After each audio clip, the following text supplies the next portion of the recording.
Pronto. Aqui. Apareceu o nome em cima, né? Eu ia clicar aqui. Certo? Então, pessoal, na aula passada a gente começou a falar de for, né? Aí eu fiz um diagraminha aqui só para a gente ter uma noção um pouquinho melhor. Explicação, né? Bem simplesinho, tá? Então, esse aqui é um funcionamento de um programa serial normal, tá? Serial, execução serial, né?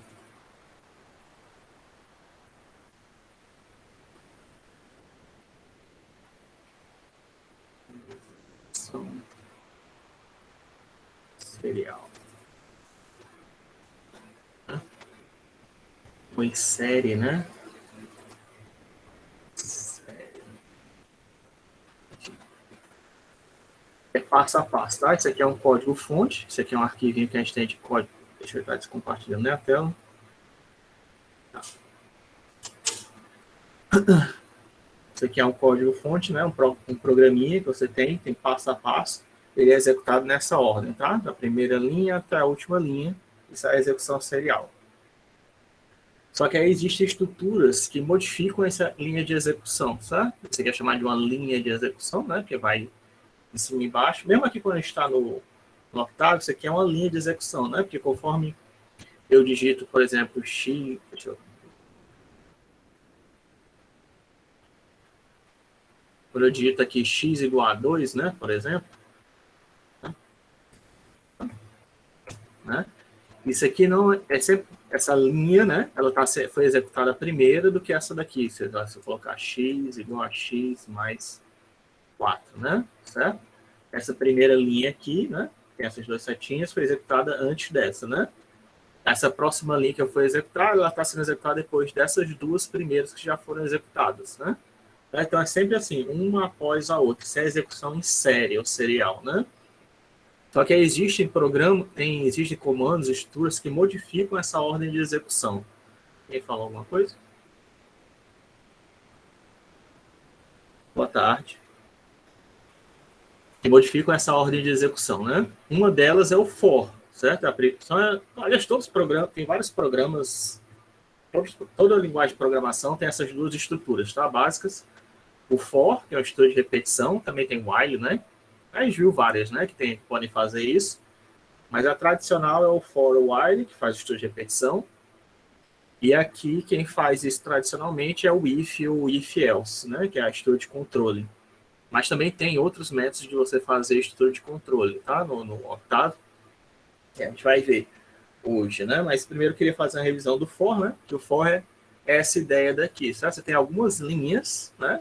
E você quer que elas se repitam várias vezes, né? Porque você tem um documento, tem vários comandos para serem executados, só que aí tem uma série de linhas aqui que você quer que se repitam, né?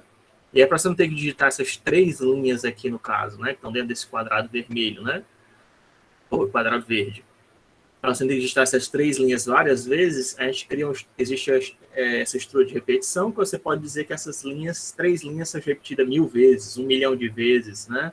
Quantas vezes você quiser. O problema é que isso aqui pode criar um problema, né? Chamar de loop infinito, né? Se você não controlar como essa repetição é feita, né? O seu programa pode ficar eternamente aqui repetindo essas três linhas e nunca chegar no final do programa, que seriam as outras três linhas aqui finais, né? Mas a estrutura de repetição serve para isso, tá? Para você poder ficar repetindo essas linhas aqui do programa quantas vezes você quiser. Aí, um exemplo mais simples, todo mundo mostra aquela história de for i igual, sei lá, 1 a 10, né? Quer dizer que aí eu estou criando uma variável i, né? Que vai receber uma lista que que tem 10 elementos, então o i vai receber cada um desses 10 elementos, tá? Individualmente. E aí, conforme ele for recebendo, eu posso exibir, né? O valor de i com disp, né? Isso aqui é um exemplo bem simples, né? Ele vai mostrar, por exemplo, do end para terminar o escopo, né? Não tem que dizer, eu tenho que delimitar, né? Quais são as linhas do programa que vão ser repetidos. No caso aqui, você delimita isso escrevendo o cabeçalho do for, né? Que é esse aqui, e colocando um end no final. nesse caso, né? Ele vai repetir, imprimir 10 vezes os valores de I, né, individualmente. Ó. Conforme o I vai receber primeiro o valor de 1, aí vai imprimir o valor 1, depois vai receber o valor de 2, imprimir o valor 2, né? Vocês têm como é de fazer um pause? Vocês têm um pause aqui, né? Pause, né? Não sei se vai funcionar, mas deixa eu ver se dá certo. Foi igual a 1 a 10, para a gente poder até ver assim, ó. Ah, comando pause, por exemplo, né? Certo? Aí ele imprime, ó. Esse comando pause, ele dá uma pausa na linha de execução, tá? Na execução da linha de... Ele dá uma pausa na linha de execução até você apertar qualquer tecla, né? Para continuar. Então, foi igual de 1 a 10, né? O primeiro exibe o valor, ele exibiu 1, aí ele deu uma pausa, né? Que é o segundo comando que está na estrutura de repetição. Agora eu aperto Enter, ó. Ele vai fazer o quê? Vai mostrar agora disp I igual a 2, né? Que é o segundo elemento da lista daqui, né? E vai dar pausa de novo. Eu faço isso ó, sucessivamente até chegar lá no 10, né? Tá? Aí ele termina o programa, né? Nesse caso aqui eu coloquei 2 comandos, como se estivesse colocando 2 comandos dentro dessa caixinha verde, né? Ó, tá? Que é exibir e pausa, né? Tá? Ele limita o escopo dessa caixinha verde, é justamente esse cabeçalho do for, que você faz o quê? Você escreve for, dá um espaço em branco, né? Cria uma variável de nome qualquer, coloca atribuição, e aqui você tem que colocar uma lista, ou então pode ser uma matriz, um vetor, o que você quiser, tá? Aqui, um conjunto, né? Aqui é um conjunto qualquer, que aí você colocando usando o for desse jeito, certo? Não é a mesma coisa de fazer isso aqui, tá? Ó. Eu posso fazer isso aqui, ó. I igual a 1 a 10, tá? Quando eu faço isso daqui, o que eu acabei de fazer? Eu criei um conjunto de valores, né? Variando de 1 a 10, né? Interpolados por 1, porque é o valor padrão, né? E em I fica armazenado, ó, se eu olhar, os 10 valores, tá? Uma lista de 10 valores, certo? Que é diferente de eu fazer desse jeito. Quando eu faço desse jeito aqui, o I não vai receber, não está recebendo essa lista, né? O que ele vai fazer é receber individualmente cada um desses valores aqui, tá? Não é a mesma situação. Tanto que quando eu dou aquele disp, ó, e o pause que eu estava fazendo, a gente pode até olhar aqui, ó. Deixa eu ver, já que aqui não deixa ver, né? Mas ele está, quando eu digo disp, né, ele não está mostrando essa lista completa, né? Ele está mostrando só os valores individuais da lista. O valor, o elemento que existe no conjunto, né? Tá? Se eu tivesse feito isso daqui, ó, né, e eu dou agora disp, o que acontece? Ó? Ele mostra os 10 elementos, tá vendo? Ó? Eu criei aqui uma variável, atribuí para ele um conjunto de elementos que vai de 1 a 10, né? Porque esse aqui é o default dos 2 pontos. Então, se você quiser, eu já mostrei para vocês, né? Que você pode alterar isso para qualquer coisa, né? Por exemplo, 0.2. Aí ele vai criar, né?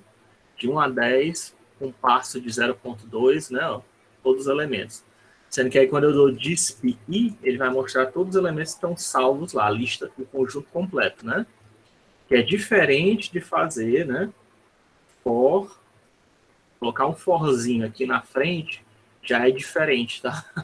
Nesse caso aqui, você está criando uma estrutura de repetição. Estou dizendo que o I vai percorrer todos os elementos, vai receber como valor todos os elementos que estão aqui dentro desse conjunto aqui, que começa do 1 e vai até o 10 com passo 0.2, né? E eu dou um disp e ele vai mostrar individualmente cada um desses valores, né? Aí 1, 1.2, 1.4, 1.6, 1.8. Para não demorar muito, como eu disse, você pode apertar Ctrl C para cancelar, tá? Um for. Se você tiver alguns momentos perdendo no loop infinito, você deve usar Ctrl C, tá? Que é a tecla de atalho que serve para cancelar. Mas você está vendo que ele já ia exibir, ó, um por vez, né? 1.2, 1.4, até chegar no 10, né? Conforme o passo que eu especifiquei nesse caso aqui. Certo? Então, quando você coloca o for, você está modificando, né? Você não está fazendo uma atribuição normal quando você faz desse jeito. Eu estou dizendo que esse cara tem que percorrer todos os elementos que estão aqui dentro, tá? Do mesmo jeito, você também pode criar uma matriz, né? Vamos ver aqui, rand 3/3, né? Certo? Ele vai criar a matriz AA 3/3, né? Você também pode fazer for i igual a A, né? Aí disp i, tá? For i igual a A, porque A quem? É a matriz, né? 3/3 com 9 valores aleatórios, né? Pegos de uma distribuição equiprovável, né? Variando de 0 e 1. E eu dou um disp. Opa. Aí dou pause lá de novo, para a gente poder ver os valores individualmente, né? E ele vai começar a percorrer os valores da lista, né? Ó. Só que veja aqui a diferença, né? Ele está percorreu o valor, a linha, né? Ele não percorreu o elemento um por vez, né? Porque nesse caso aqui, a matriz, ela recebe 2 índices, né? Você recebe a matriz, ela é associada com 2 índices. Como você só consegue fazer desse jeito, ele só está atribuindo um índice, né? Em vez de ele assumir aquele índice único que a gente conheceu, ele acessou o quê? Por ordem de colunas, né? Ó, pegou a primeira coluna primeiro, que é o referente ao primeiro índice, a segunda coluna depois, né? Ó, e a terceira coluna, né? Para você poder acessar todo mundo, até dá, né? Você pode fazer o quê?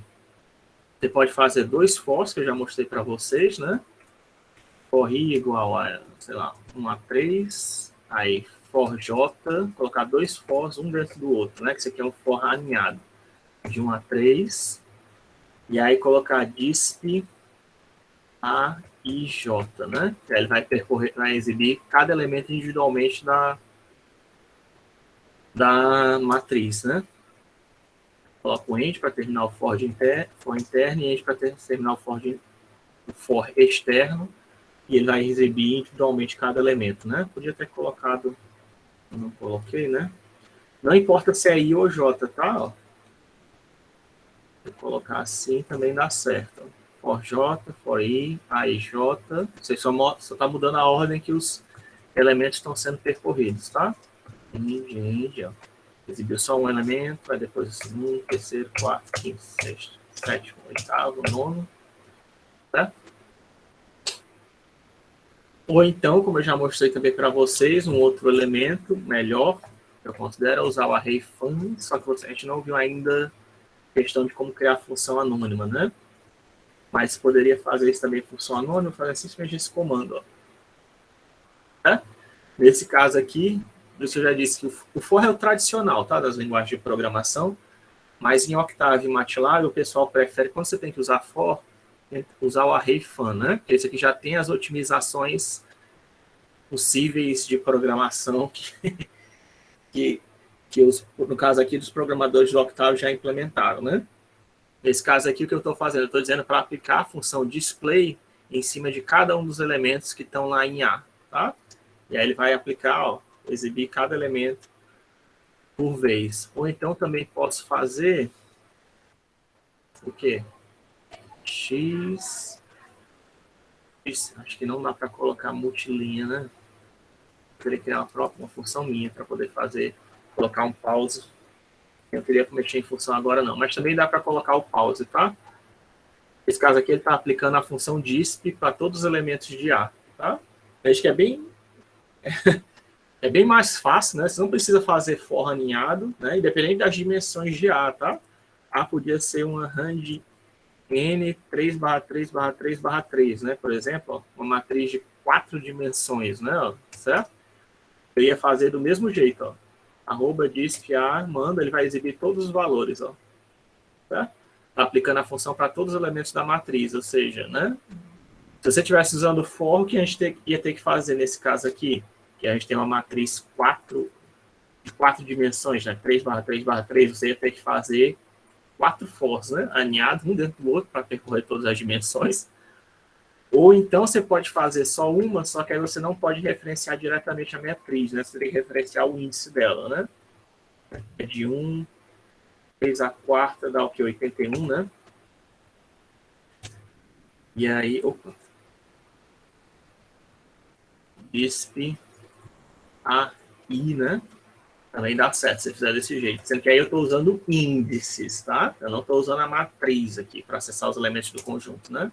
E aí ele vai exibir todos os 81 valores, né, também.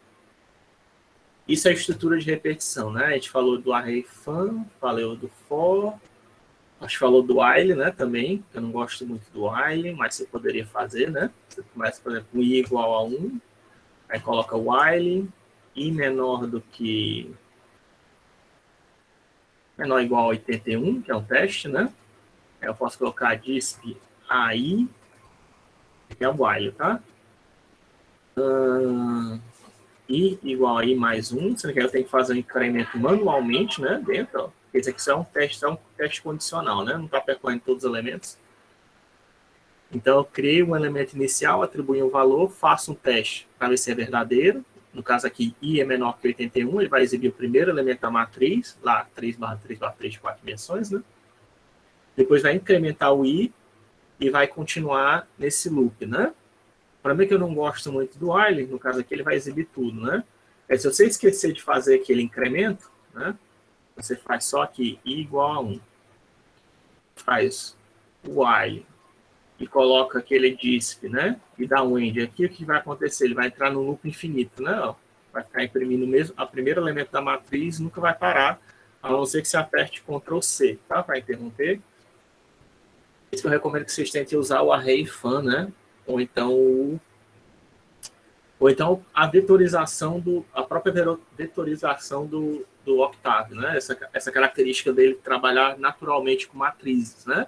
Você pode, né? Se você quiser exibir todos os elementos da matriz A, você pode só fazer disp A, né? E aí ele já vai exibir todos os elementos. Sendo que aí, nesse caso aqui, ele está agrupando por matriz de 2D, né? Quando eu uso um for para fazer isso, ele vai agrupar por colunas, né? Que a gente acabou de ver. Nesse caso aqui, quando você dá um disp A direto, né, em vez de sem usar for, ele vai exibir agrupado por matriz de 2D, né, que é justamente esses dois pontos aqui, está pegando todas as colunas, todas as linhas da terceira dimensão e a terceira dimensão da quarta dimensão. E aqui todas as linhas e todas as colunas, a matriz 3x3 da segunda dimensão da terceira dimensão, ou da segunda unidade da terceira dimensão, e a terceira unidade da quarta dimensão, né, no caso aqui, e assim sucessivamente, né? Várias maneiras de fazer a mesma coisa, né? Os operadores, né, do Octave já funcionam por default, né, em cima de todos os elementos. Se for possível, é melhor, né, você tentar fazer isso. Ou fazendo soma, subtração, ou então você fazendo aquele pontinho, né, também, ó. Ele vai multiplicar todo mundo pelo mesmo elemento, né? Quando você tem esse pontinho na frente, quer dizer que você está fazendo operações elemento a elemento, né? Lembrando? A gente pode fazer, por exemplo, o quê?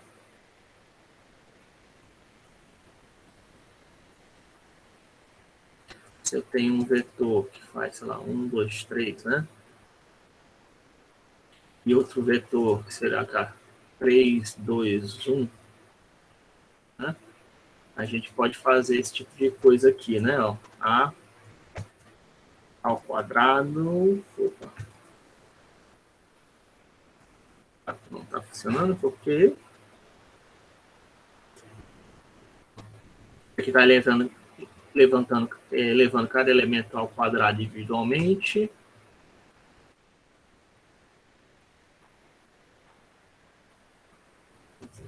Vou colocar transposta. Aí a gente pode fazer 2 vezes A vezes B. Não. Vai retornar no formato de coluna, tá? Cadê eu tô colocando esse negócio? Mais B ponto assim, né? Certo? E retorna o quê? 16, né? Corretamente, no caso. E o que eu fiz aqui? Eu fiz produto notável, né? Ó.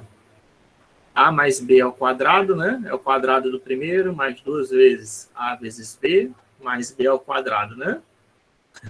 Sendo que 1 mais 3, aqui no caso, né? 1 mais 3, 2 mais 2, 3 mais 1, né? Dá o que? Dá 4, 4 ao quadrado, 16, né?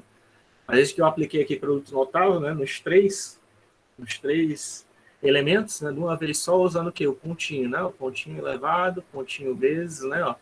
para fazer a multiplicação. Isso aqui não é uma facilidade que existe em toda linguagem de programação, tá? E aí você já obtém o resultado direto. Podia ter usado sem esse cara aqui, porque eu coloquei para fazer transposta, né? Só para vocês verem, né? Ele retorna no formato de linha, né? Se esse negócio de transposta te incomodou, né? Certo? Desse jeito aqui eu estou fazendo as operações elemento, elemento, ao quadrado, vezes, né? Que não seria a mesma coisa de fazer assim, né? Se tirasse isso aqui, o resultado ia ser diferente, né? Obviamente. Acho que ele já ia reclamar ali, ó. Aqui ele já reclama porque eu estou tentando multiplicar um vetor linha por um vetor coluna, né? Aí eu vou ter que colocar pelo menos uma transposta para poder fazer, e ele está reclamando que aqui também não pode fazer, né? Eu teria que fazer assim também, né? Então, vetor linha vezes um vetor coluna, e aqui é a mesma coisa também.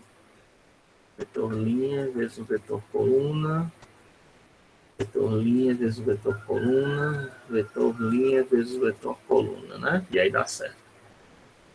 Só para vocês verem que não é a mesma coisa, né? Se não tiver o pontinho, né? Aqui ele está fazendo o produto escalar, né? Certo? Produto escalar de A por A, produto escalar de B por B, e aqui o produto escalar de A por B vezes 2, está somando tudo, né? E já não deu produto notável, né? Certo? Deu 48 aí.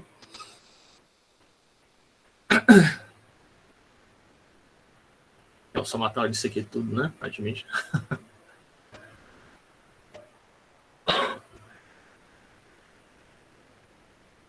Né? Certo, né? 30, 3 vezes 6, 18, é isso mesmo. Tá certo. Isso aí é o estudo de repetição, né? São as três maneiras que a gente viu, 4 maneiras, né, que a gente viu de fazer. É você usando while, você usando for, usando o array fun, e tem outros, tá? Não existe só o array fun, não. Existe o cell fun e o struct fun. Como a gente não viu ainda células e estrutura, eu não estou falando deles. Mas quando a gente vê célula, eu vou lembrar vocês. Você lembra que existe o cell fun, né? E o normal, né? Você fazer o processamento normal, você já consegue, se você se lembrar dessa historinha do ponto, né? Você já consegue mexer em todos os elementos da matriz sem necessariamente usar a estrutura de repetição para isso, tá? Como eu disse, para você usar a estrutura de repetição, eu acho que a única maneira que, no momento que você usaria a estrutura de repetição de propósito, que eu me lembre assim, é quando você está lidando com texto, né? Se você quiser lidar com texto, ou então se você quiser mexer com séries infinitas, né? Que as séries infinitas você quer que você quer fazer uma determinada aproximação, né? Só que você não sabe quantas vezes vai ser necessário fazer aquela repetição para chegar no nível de aproximação que você quer, né? E existe o erro da máquina, né? Lembrando lá do tal do EPS, né? Você quer chegar ao menor erro possível de acordo com o limite da sua máquina, né? E daí você não sabe quantas vezes você vai ter que repetir para poder chegar ao menor erro possível. Aí você usaria um for, né? Se bem que, no caso, ainda assim depende, tá? Tem funções, por exemplo, integral, que a gente vai ver no futuro, que ele já faz isso aqui automaticamente, tá? Ele já faz, internamente, ele já faz uma estrutura de repetição para aproximar a integral para você, tá? Você não precisa fazer um for para fazer a aproximação de integral, por exemplo, tá? Nem a aproximação de sistemas, tá? E existem os comandos que a gente ainda vai ver, que é o fmin search, por exemplo, que faz a aproximação de funções, e também existe o fmin bound, tá? Que também faz a aproximação de sistema fmin bound, escrevi errado, e o bend é bound, né? Só que não tem o B-O-N-D, né? Que você coloca limite superior e inferior para fazer a aproximação de função limitada, né? Já existe comando, estou dizendo que existem comandos para fazer aproximações, tá? No Octave, no MATLAB, sem você precisar usar for. Existe até séries, né? Eu falei que for é usado para séries, né? Existe até algumas séries implementadas no MATLAB já, ou no Octave, por sua vez. O Taylor, por exemplo, já está implementado, só que eu acho que ele só funciona quando a gente está usando tipos simbólicos, ele não funciona para o tipo normal. Eu não estou com o pacote carregado aqui, é por isso que ele não encontrou, mas tem o Taylor, tá? Mas só que dependendo da série, não tem todas as séries implementadas possíveis e inimagináveis que existem na matemática, né? Se você quiser usar uma série que não está implementada lá já, aí você provavelmente vai ter que usar o for, né?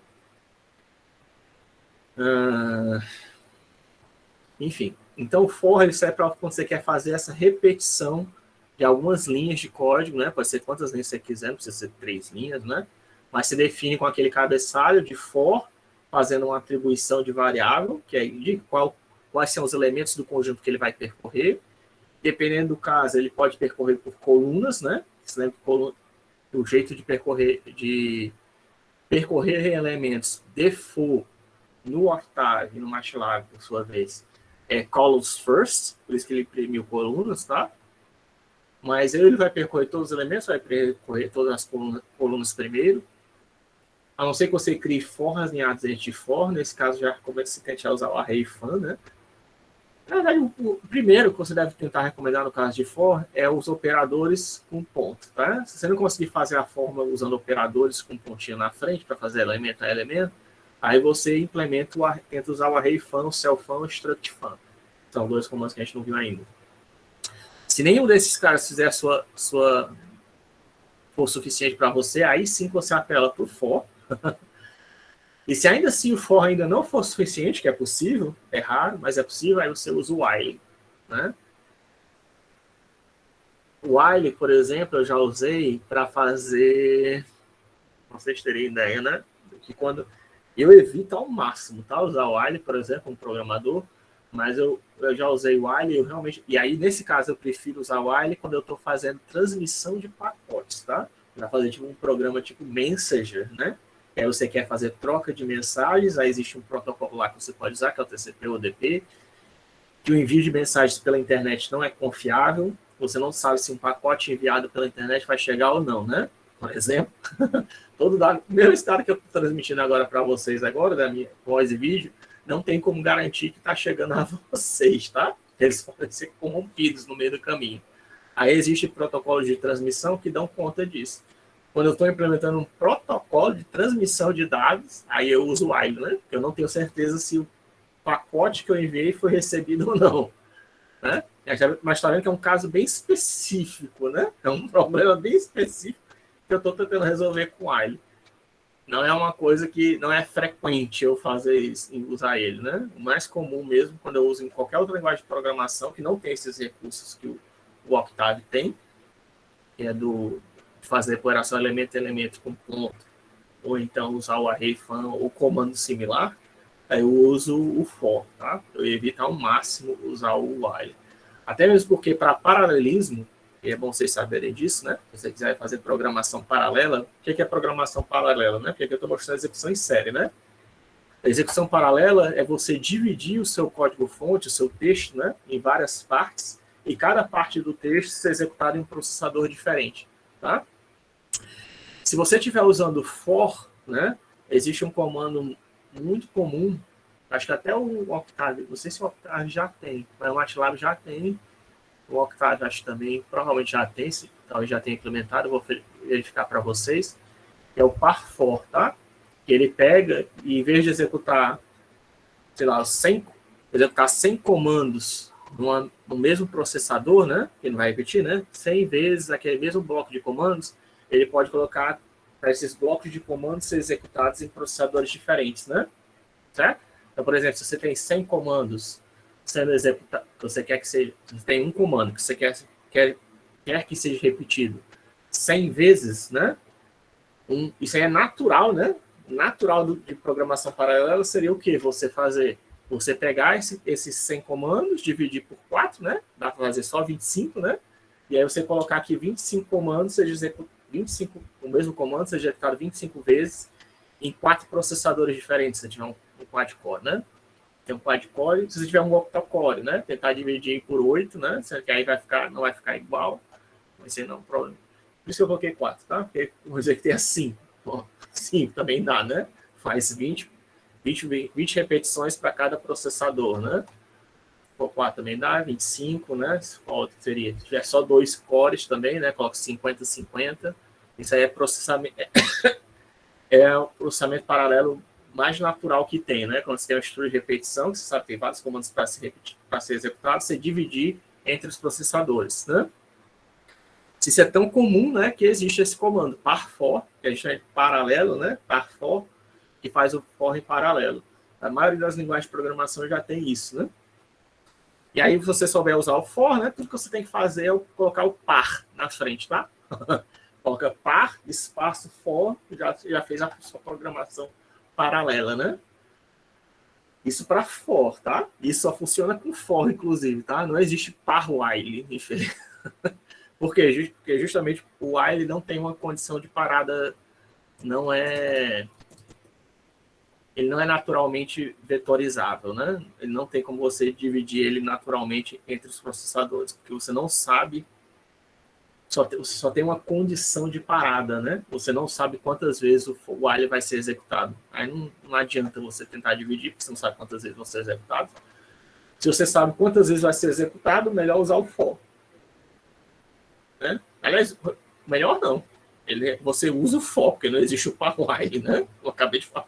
Não existe while paralelo, mas existe for paralelo.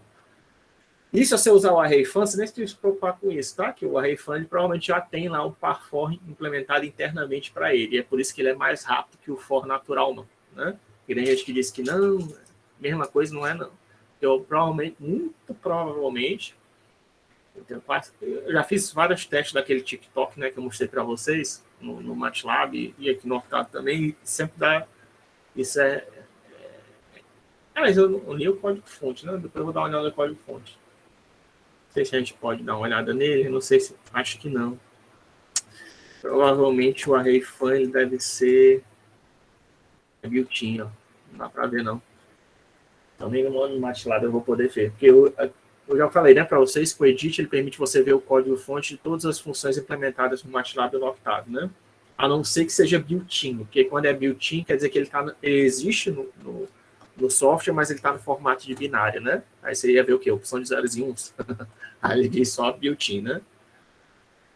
Quer dizer que é um comando que não está sendo interpretado dinamicamente, tá? Ele já é um comando que é usado, como é usado com tanta frequência, né? Como ele é usado com muita frequência, ele já está convertido em binário, tá? Quando você chama, ele já chama o binário dele. Ele não está fazendo a tradução em tempo real, né? Só que não dá para fazer isso para todos os programas, né? Porque existe aquela história dos processadores diferentes, né? O iFan provavelmente é possível porque ele está usando só comandos que são comuns a todos os processadores, né? Aquele núcleo, né? Está usando só que é for, né? For. O array fun seria equivalente ao for todo processador tem, que é o tal do jump, né? Em baixo nível. E hoje em dia tem até o par for, né? Que está se tornando padrão também. É para fazer for em paralelo, né? Em toda linguagem de programação está começando a aparecer esse par for, né? Ou algum equivalente, né? Se não for par, é só uma diretiva que você coloca antes do for para fazer em paralelo. Certo? Isso é programação, isso aqui é um estudo de repetição, né? São os métodos de estudo de repetição que a gente viu na aula passada, né? E agora a gente vai ver estudos de controle, né? Estudos de controle são outra forma de execução também, de você fazer desvios da linha de execução, né? Porque esse aqui é um desvio, né? Certo? Aqui eu estava indo linha a linha, né? Esse aqui é um programa de série normal. E aqui, quando eu chego aqui, eu faço um desvio, né? Porque quando eu chego nessa terceira linha, em vez de executar a próxima linha, que seria, vamos dizer, a quarta, não contei não aqui, tá? Vamos dizer, 3 linhas, quando ele executar essa próxima linha aqui, ele volta para executar de novo a primeira linha do bloco, né? E fica fazendo isso aqui várias vezes. Então, está ocorrendo um desvio da linha de execução, né? Aqui também vai ocorrer o desvio com o if, tá?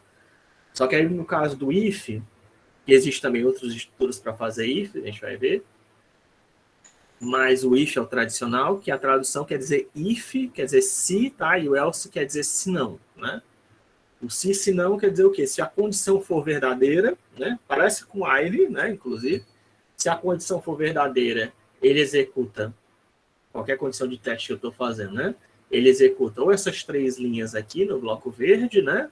E se a condição for falsa, né? Ele executa essas 3 linhas no bloco azul. Não precisa ser a mesma quantidade de linhas, não, tá?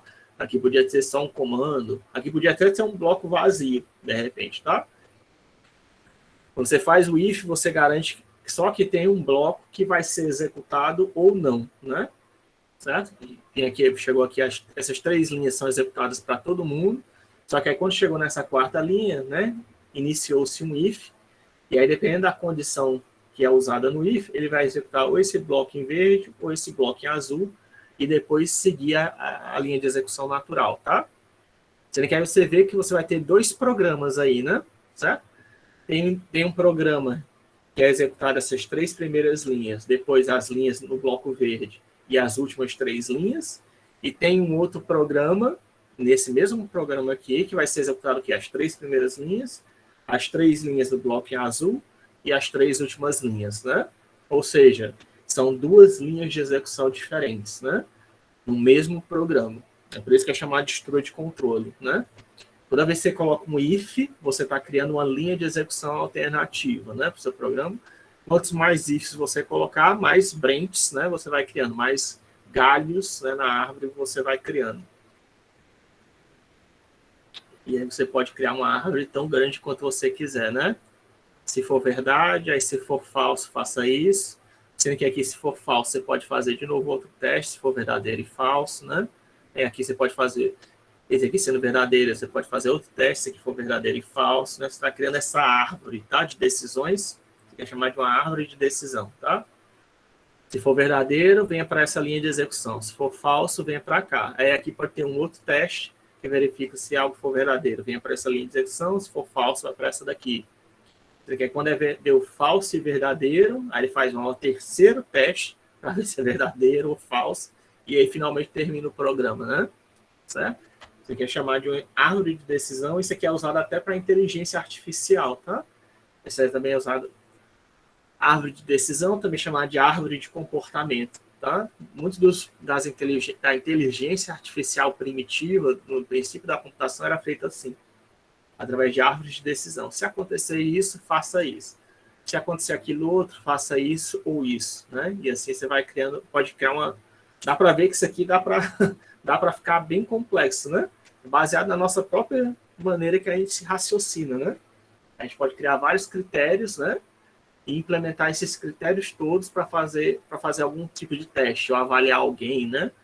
Ou avaliar alguma decisão futura, né? Isso aqui é um método de inteligência artificial mais básico que tem. Isso funciona, tá? Não é ruim, não, isso aqui. Isso aqui, em jogos de videogame, você já consegue criar, por exemplo, um personagem que não consegue ser invencível, praticamente, né? Você pode pensar, se o cara der soco, defenda, né? Se ele, sei lá, vier por voadora, dê um gancho, né? Dá para fazer um personagem invencível, só fazendo a árvore de decisão. Por exemplo, usando a inteligência artificial, né? Básica, primitiva, sem usar machine learning, sem usar nada, tá? Só você prevê todas as possibilidades e de acordo com as possibilidades possíveis, você toma ações diferentes, né? É teoria dos jogos, né? Lá do John Nash. Você sabendo todas as possibilidades possíveis, você pode fazer com que Mas é fácil, né? Você criar um inimigo que seja não somente difícil, como também invencível. Você tem que tomar cuidado, né? Isso vale também para outras situações. Já falando de videogame, né? Mas também serve para outras. Você consegue prever. Você conseguir prever todas as ações, né? Possíveis de uma empresa adversária, né? Você consegue fazer um programa que te diz exatamente o que fazer de acordo com o que o seu concorrente faz, né? Isso assumindo que você consiga prever todas as possibilidades que ele vai fazer, né?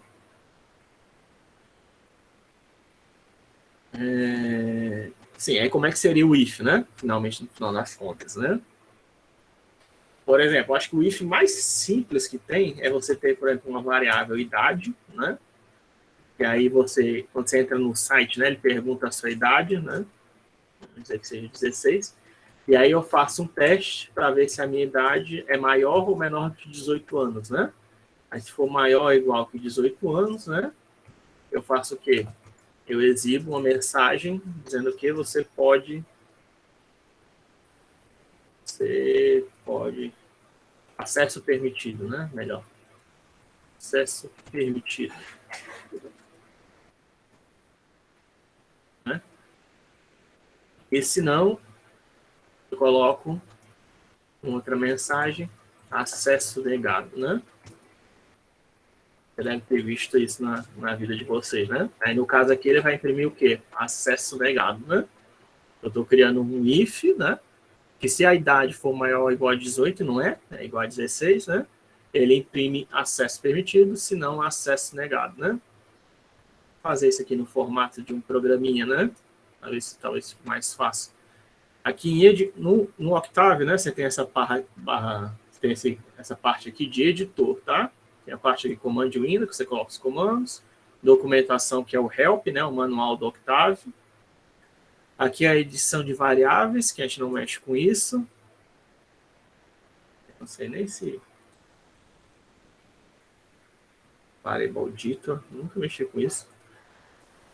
Mas aqui tem o editor, que a gente cria um programinha, tá? Do Octave. E aí eu posso fazer, ó, o quê? Input, digite... Nosso primeiro programinha aqui, tá? Idade, né? Esse comando, isso aqui é uma função, tá? Input. Ele vai exibir esse texto aqui, tá? E aí qualquer coisa que o cara digitar e apertar Enter vai ser salvo aqui na variável idade, tá? Digite sua idade. Aí o que eu faço? Coloco um if, idade maior ou igual a 18. Eu coloco disp, acesso permitido. Fazer o nosso primeiro programinha aqui. disp, acesso negado, tá? End. E aí agora eu tá vendo? Ok, só esse tem 6 linhas no nosso programa, tá? Idade, input sua idade, if idade maior que digitei. É a mesma coisa que eu digitei, é o mesmo conteúdo que eu digitei lá na Command Window, tá? Mesma coisa.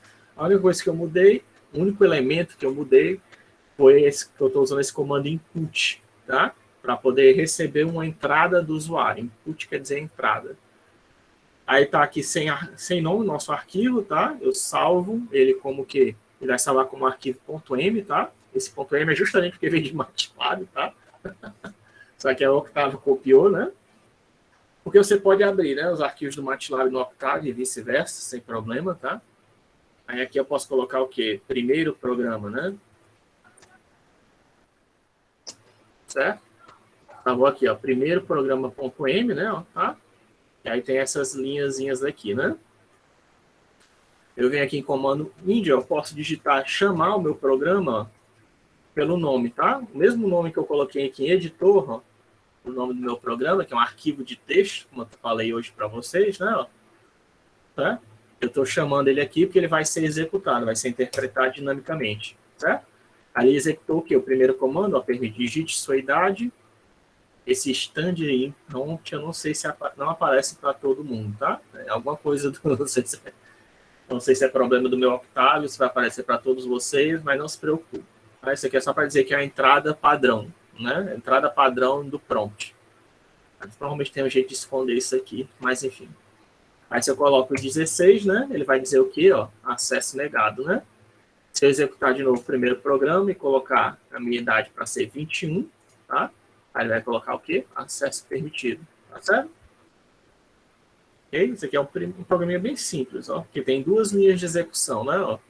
Quando eu coloco a minha idade, aparece lá o digite sua idade. Se eu colocar 16, aparece acesso negado. Se eu colocar 21, que é maior que igual a 18, ele vai colocar acesso permitido. Eu sei que é um programinha bem simplesinho, é besta, né? Mas todos aqueles sites que você vê do YouTube, seja que for, tá? Que tem aquele negócio, qual é a sua idade, né? Para você poder acessar o site, ele está fazendo exatamente isso, tá? A única coisa que ele está mudando é que aquilo ali está sendo implementado em vez de ser Octave, né? O cara que para fazer aquele teste, ele fez o quê? Ele usou JavaScript, ou usou PHP, ou então usou JSP, né? Que é Java Server Page, né? Enfim, a linguagem é diferente, mas pode ter certeza que o que ele está fazendo é isso, né? Ele está calculando, mesmo quando ele coloca para você, dificilmente ele pergunta a sua idade, né? Um número desse jeito, ele pergunta o que é a sua data de nascimento, né? Ele pergunta a sua data de nascimento e a partir da data de nascimento ele calcula a sua idade e faz essa mesma coisa, né? É só um cálculo mais complexo, mas essencialmente é o mesmo que ele está fazendo, tá? Ele pega a sua data de nascimento, calcula qual é a sua idade, e aí, dependendo do caso, em vez de só exibir, né? Nesse caso aqui, eu estou usando disp, que é o comando display, que é só exibir, tá? Ele está exibindo a mensagem de acesso permitido ou acesso negado. A gente poderia fazer o quê? Para abrir um site, tá? O que está sendo feito num site de internet, oficialmente, ou do YouTube, é que você, no caso, se você tiver maior do que 18 anos, ele vai abrir o vídeo, ele vai abrir o link, ou vai entrar na página do site, que tem o conteúdo de maior de 18 que você está querendo acessar, ou vai abrir o vídeo que você está querendo acessar.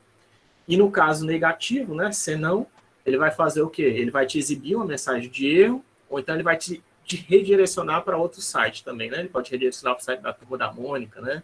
Ou então, sei lá, para um vídeo de infantil, né? Enfim, ele pode fazer... Existem várias ações possíveis, né? Mas esse aqui é um teste comum. Eu não sei se existe aqui date, tem date num, né? Tem. Existe o date num que a gente pode usar, né? Se vocês quiserem, esse aqui é um bom exercício, se você quiser tentar usar o date num para fazer esse cálculo de idade automático, né? Eu acho que ele faz. Então, a gente pega isso aqui. Dando o comando date num, você dá um ano, mês e dia, e ele calcula um número que é baseado, eu não sei se é no primeiro ano não sei se é baseado no primeiro ano do calendário gregoriano ou se é baseado no quando a computação surgiu, né? A maioria dos relógios, enfim, a maioria das linguagens de programação, elas começam o seu relógio a partir de 1970, 1º de janeiro de 1970, que é quando o primeiro computador surgiu, tá? Mas, dependendo do caso, você pode, não necessariamente isso é verdade, né? Esse aqui, não sei se é o número de dias, 737,335 dividido por 365 dá quanto? 2020, né? Então, esse aqui é o número de dias, né? Provavelmente. E tem anos que tem mais, né? Tem mais dias e menos dias, né? Não estou contando aqui ano bissexto nem nada, de 2020. Então, provavelmente isso aqui tá pegando. Isso aqui é o número de dias desde 1º de janeiro do ano 1, né?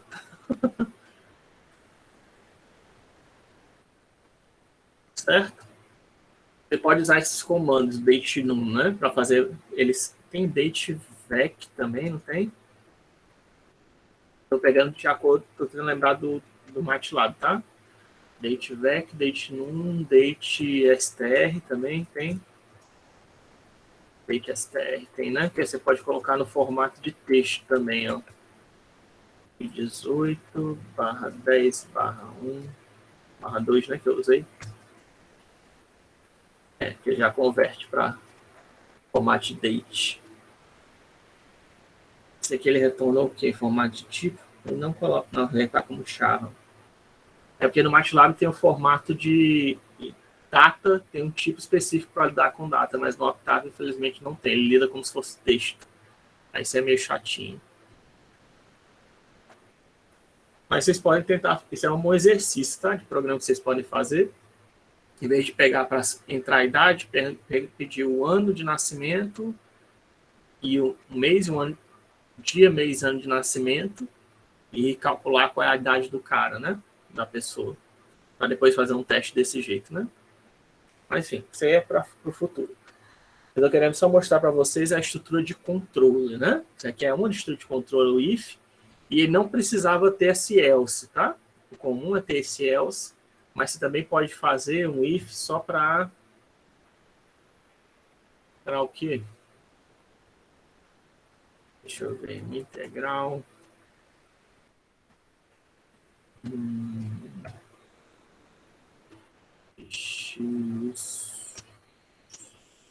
X ao quadrado, variando que de 0 a 1. Uma coisa errada. Elemento, né? Certo? Aqui eu fiz uma... Estou calculando a integral, tá? De x ao quadrado. Salvar em quê? Área, né? Isso aqui é função anônima, tá? Que a gente não viu ainda. Mas eu estou calculando a área de uma função definida, né? De x ao quadrado, variando no intervalo de 0 a 1, tá? E deu 0,333. É para que eu estou fazendo isso. If área for, sei lá, menor... Aliás, ABS área for menor do que 1, eu vou dizer que ela é uma PDF. Pode ser uma PDF, né?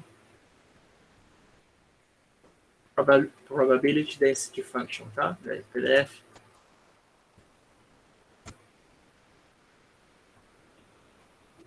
Só para dizer, tem que dar área 1, né?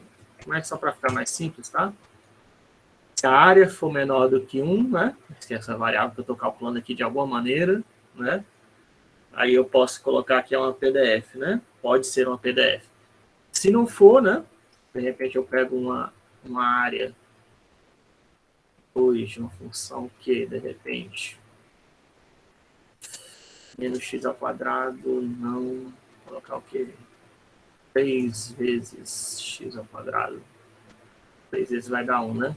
Vou colocar 30 vezes 10, pronto. Área 2, né?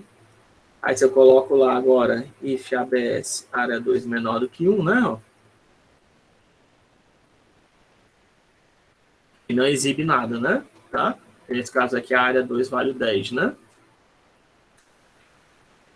Mas veja que não tem o else, tá? O if ele pode ser só um bloco de comandos que vai ser executado ou não de acordo com os critérios que você está estabelecendo, tá? Esse critério que você vai estabelecer é algum teste relacional, certo? Quer dizer que eu estou pegando um valor e comparando com outro, certo? Quais são os operadores relacionais que tem? É 2 maior do que... É o maior, né? Por exemplo, 2 maior que 3, menor, né? 2 menor que 3, deu verdadeiro, né? Certo? Falso, verdadeiro. Também pode colocar 2 menor ou igual a 3, maior ou igual a 3, são todos testes, tá?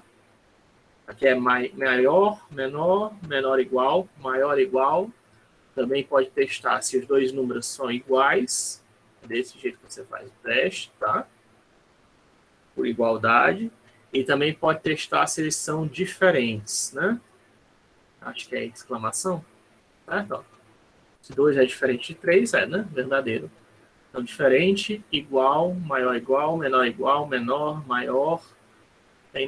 Tem outros testes, tá? Esses aqui são operadores relacionais mais comuns. Mas tem outros também. A gente pode colocar, por exemplo, isMember. IsMember, ele verifica se tem, por exemplo, 2, ele é elemento do conjunto 1, 2, 3, tá? E aí ele retorna verdadeiro, tá? Tem uma função que testa se um elemento está dentro de outro, né? Então, por exemplo, se eu colocasse 0, né? Se 0 vai dar 0, talvez confunda vocês, né? 4. 4 não é elemento do conjunto 1, 2, 3, então ele retorna falso, tá? Isso aqui também é um operador relacional, né? Verifica se algo é verdadeiro, né? Tem outras funções, tá? Para essa próxima oportunidade, para esse teste. Em geral, é o is, né? Se apertar is e apertar tab, tá? Aí ele mostra todos os testes possíveis, tá? Ó, ispref, isprime, isDefinite, isComplex, isColorMaps, isChar, isCell, que a gente ainda vai ver, isBooleano, né? E geralmente, em geral, é para testar tipos de dados, tá? Mas veja que também tem, ó, isJava, né? Que você pode usar comandos de Java dentro do Octave, tá? Eu acho que também, será que tem o is? É para ter, né? Deixa eu ver aqui se tem o spy. Não sei se tem o spy. Mas você também pode usar, tá? Comandos, não sei se permite, está permitindo aqui ainda, né? Mas eu acho que permite, né? Ó, Py, ponto, Python, né? Dá para a gente executar Python dentro do Octave também, tá? Você pode executar tanto Python como Java dentro do Octave e do MATLAB, tá? Só para vocês saberem isso. Tem a vantagem também que tem outras linguagens que não permitem fazer isso. Mas no Python, no Octave e no MATLAB você pode, tá? Você pode executar tanto comandos em Java como comandos em Python dentro do Octave, tá? Se você quiser. Só com um bônus aí para vocês. Lógico que eu não vou falar de Python, não vou falar de Java aqui, mas só para vocês saberem que é possível.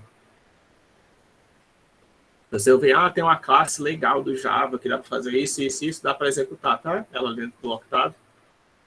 Ou tem não sei o que, um módulo do Python que faz isso, isso, isso, eu quero usar. Dá para usar dentro do Octave. E dá para interagir com ele, tá? A saída dele não é um negócio estranho, um objeto estranho, não. Em geral, ele retorna no formato de texto. E aí você tem como máximo usar aquela função que eu já mostrei para vocês, do str to none, para converter para numérico, né?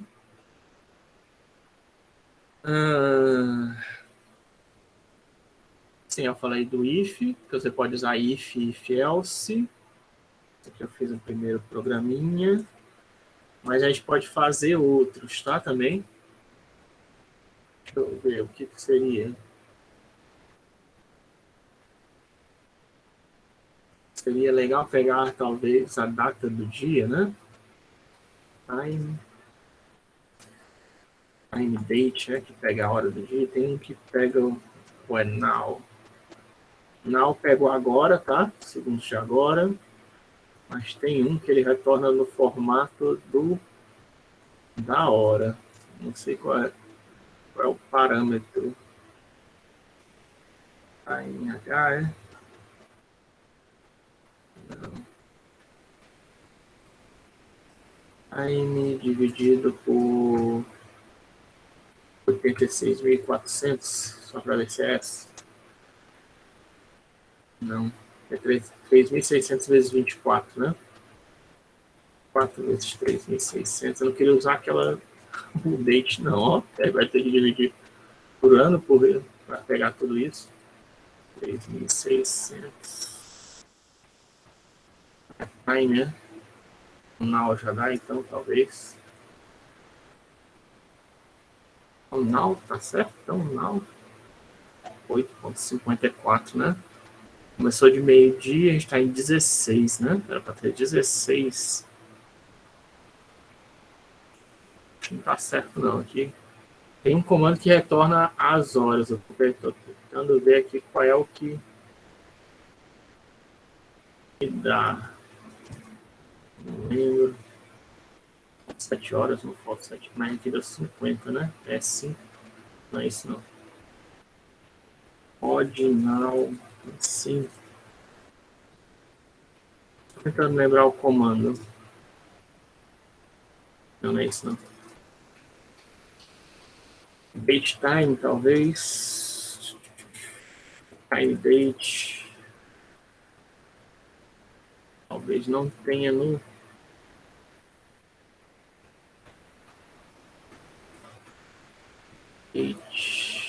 Date não, date SR, date tick. Date, será? Não, date é só isso, né? Date não vai tornar tudo, não queria. Date não. Será que dá para colocar aqui só as horas? Date now. Date now. Eu vou usar outro teste, né? Já que esse aqui está muito. Pega, né? É a hora atual, date now, date SR now. Ele pegou ali a hora pra gente. Só que eu teria que usar.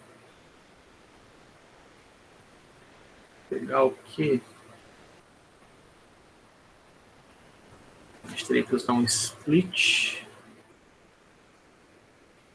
O split ele dá certo. Split por espaço em branco. Não está implementado no Octave aí. Oh, coisa boa.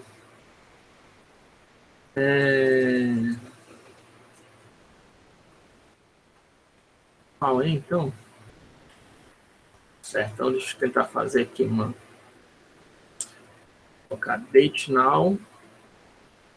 Está indo certo, tá? Porque eu estou fazendo date str, ele está pegando a... Não, ele pega a hora atual, tá? O date str ele formata, ele pega aquele... o date não é a mesma coisa que date 1, se eu não me engano, né? Date, não é date 1, não? Eu tinha usado antes. Mas só que o date 1 você tem que fornecer, né?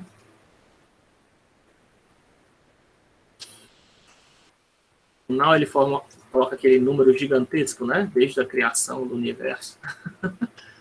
Sendo que aí você colocando date str now, ele te dá a data, a data e hora atual, tá? De acordo com o seu relógio do computador, tá? Aqui no meu caso ele está pegando esse 4:16 PM, né? E está colocando aqui. Ele tá consultando o seu próprio relógio do computador, tá? Para dizer o dia, mês, ano e hora. Né? Se isso aqui tiver errado, isso aqui vai retornar errado, tá? Esse aqui está usando a hora. Eu não sei se a gente vai ver, mas tem um jeito de você pegar da internet, tá? Essa hora, que é o... A gente vai ver sim, que é usando web service. Usando web service, você pode pegar isso de um relógio da internet, tá? Usando date str now, eu estou pegando um relógio aqui local. Aí o que eu quero fazer? Eu quero pegar ali a hora, né? Aí isso aqui está vindo no formato de texto, né? Para eu poder encontrar, deixa eu colocar isso aqui para uma variável, né? Data. Vou salvar isso aqui para a variável data, né? Para eu encontrar, eu posso usar exatamente aqueles operadores relacionais que eu acabei de mostrar para vocês. Ó. Eu quero ver a data, onde é que ela é igual a 2 pontos. Tá? Eu faço isso aqui, ó, data é igual a 2 pontos. Ele está pegando essa linha de texto e está vendo onde é que tem os 2 pontos. Né? Por isso que ele está retornando esse bando de zeros, zeros e uns. Esse aqui são exatamente todos os caracteres. Ó. Ele comparou o primeiro caractere, que é um 2, é igual ao 2 pontos? Não é, então dá falso. O segundo caractere é igual a 2 pontos? Não é, deu falso, né? Onde ele deu verdadeiro é que ele encontrou, né? Certo? Sendo que aí eu posso usar um comando, não sei se já falei para vocês, chamado find, acho que já, né? Que o find, ele converte essa matriz de zeros e uns, que é uma matriz booleana, para números, tá? Ó. E ali mostra que na 15ª posição e na 18ª posição é onde tem 2 pontos, tá? Aí eu sabendo, se eu quiser, eu posso pegar também só o primeiro elemento, tá? Isso aqui é um parâmetro do find, ó. Eu posso colocar aqui, por exemplo, 1. Eu estou dizendo para ele pegar só o primeiro elemento, ou o primeiro local que ele encontrou os 2 pontos, né? Eu sabendo o primeiro local que ele encontrou 2 pontos, eu sei o que? Como é horas, né? São 2 dígitos para hora, né? Aí depois 2 dígitos para minuto, 2 dígitos para segundo, né? Eu posso fazer isso daqui, menos 2, e acessar lá dentro de data, ó. Esse aqui é muito complicado para vocês, né? Ó. Pegar só a hora, tá vendo? Ó? O que eu fiz? Eu peguei data, onde a data é igual a 2 pontos, peguei o primeiro elemento dela, né? Isso aqui vai me dar um índice da onde é que está 2 pontos dentro daquele texto de data, tá? Aí subtrair menos 2, porque são usar 2 dígitos para hora, tá? Independente, como isso aqui está em formato de 24 PM, né? É sempre 2, tá? Se fosse 0... Se não fosse, né? Se tivesse só um caractere, o que ele ia fazer? Ele ia retornar o caractere em branco, né? Daqui. Mas aí pegando 2 está seguro, né? Ó. E sempre vai ter esse caractere branco separando a data, né? Então, encontrei onde está o 2 pontos, primeiro 2 pontos que ele encontrou no texto, e voltei 2 pontos atrás, né? Tá? Aí peguei desse cara, menos 2, né? Onde encontrou a posição 2 pontos? Menos 2, 2 pontos até o final, né? O end vai até o final. Se você quiser, se você está achando isso complicado, a gente poderia fazer no meu data para ver qual o tamanho completo de data. E dá para fazer isso aqui, ó. Né? Que aí até o final que ele vai me tornar a hora, né? Certo? Aí eu sabendo a hora, eu não precisava fazer isso não, eu poderia ter feito também só isso aqui, ó. Para pegar...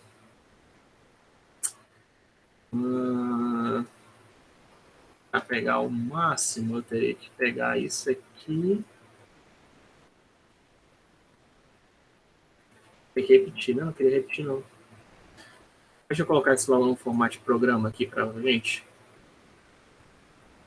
Olha. Aqui no lado, Eu recomendo que vocês tentem sempre fazer assim do jeito que eu estou fazendo, tá? Você primeiro testa os comandos na linha de... É assim que eu faço, né? Pelo menos tanto no Python, qualquer linguagem interpretada, é assim que eu faço. Eu primeiro testo o programa na linha de comando, deu certo, aí o que eu faço? Eu procuro aqui no histórico, ó, né? Vendo aqui o Command History, ó, onde é que tem a linha que captura a data, né? Aí eu posso copiar, ó, selecionar com o botão direito, copiar, vou lá no editor, né? Ó, Ctrl V, ele já colocou o meu comando. Vou agora de novo pegar esse comando aqui que pega o primeiro índice, tá? Copiar, colar, já facilita muito, né, a vida. Aí vou chamar isso aqui de índice, para ver se fica mais claro para vocês o que eu estou fazendo. Aí agora eu vou criar uma chamada variável hora, que pega o quê? Ó? O data índice menos 2 até o índice menos 1, né? Para pegar só as horas. Né? Se quiser que eu teste isso daqui, a gente pode testar. Já que eu modifiquei, né? Ó. Posso vir aqui, mandar executar. Ó. Lá em índice vai ter quem? Vai ter o 15, né? Ó. E agora eu pegando hora e fazendo isso daqui, eu tenho quem lá? O 16, né? Que é o que eu estava querendo. Para que eu estou pegando isso? Para que todo esse trabalho? Que agora eu vou fazer um teste, né? Ó. If hora for menor do que 12, aliás, fazer o quê? Dá para ser melhor do que isso, tá? Mas if menor do que 12, só para não ficar também muito complicado, né? ISP, bom dia, né?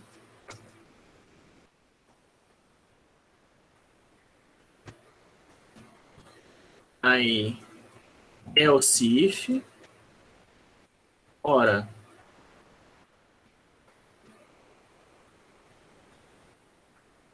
menor do que o que? Acho que é 18, né? É o pôr do sol. DISP, boa tarde.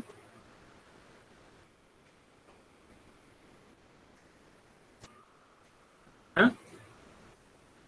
E aí, else, né? DISP, boa noite, né? Bem simples.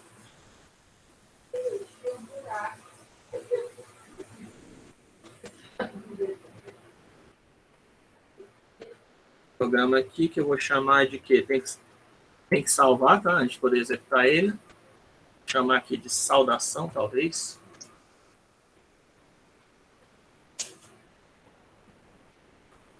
Saudação. Saudação.m, né? Que é o nome do meu programa. Aqui eu coloquei, ó, data, recebe a data de agora. É bom colocar o ponto e vírgula para não precisar exibir a data, né? Se não colocar isso aqui, ele vai exibir, tá? O valor de data. Colocando ponto e vírgula é só para não exibir. Aí ele vai encontrar dentro da data, onde é que aqui a data não mostra só a data, né? Mostra a data com as horas. Onde é que tem 2 pontos, que é o horário que vai ter hora, minuto, segundo. Aí encontra a primeira posição que tem 2 pontos, volto 2 posições atrás, tá? Aí pego da data desde aquela posição menos 2 até a posição menos 1, para não pegar os 2 pontos, né? Porque se eu fosse até o índice, ia pegar os 2 pontos, né? Para não pegar os 2 pontos. E aí eu vejo, se a hora for menor que 12, dá bom dia. O else if é uma maneira de você... É uma variação do else, tá? Eu já tinha mostrado para vocês, eu mostrei para vocês o if, mostrei o if else, agora o else if é um comando complementar que aí você permite fazer uma árvore ternária, né?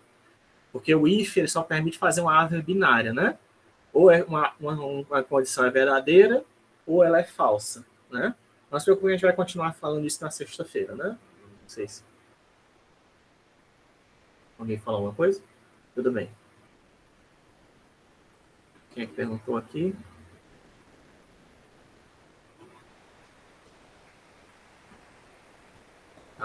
É outra coisa, não tem nada a ver. Que usando o if, você só tem um teste binário, né? Que você pode fazer ou essa condição aqui é verdadeira ou ela é falsa, né? Então, no caso, ou ele só ia poder dizer ou bom dia ou boa noite, né? Só que você usando o comando else if, né? Você consegue adicionar quantas condições a mais você quiser, tá? Fazer uma árvore ternária, terciária, ternária, pentária, sei lá, hexária, do jeito que você quiser. Desse jeito aqui, se for menor do que 12, se hora, né? No caso da variável hora, for menor do que 12, ele vai dar bom dia. Se for maior ou igual a 12, em vez de ir logo para o else, o que ele vai fazer? Ele vai ver se esse número, que é maior ou igual a 12, se ele é menor do que 18, né? Então, esse número aqui, que é maior ou igual a 12 e é menor do que 18, ele vai dar boa tarde, né? E quando for a negação desses dois, quer dizer que é um número maior ou igual a 18, né? Ele vai dizer o quê? Boa noite, né? Tá? Você podia até fazer uma boa madrugada, né? Uma coisa do tipo isso, se quiser, usando o else if também, tá? E aí, no caso que eu faço, ó, só faço chamar o programa pelo nome dele, né? No caso aqui, saudação. Tem um erro aqui de sintaxe na linha 12. O que é a sintaxe na linha 12?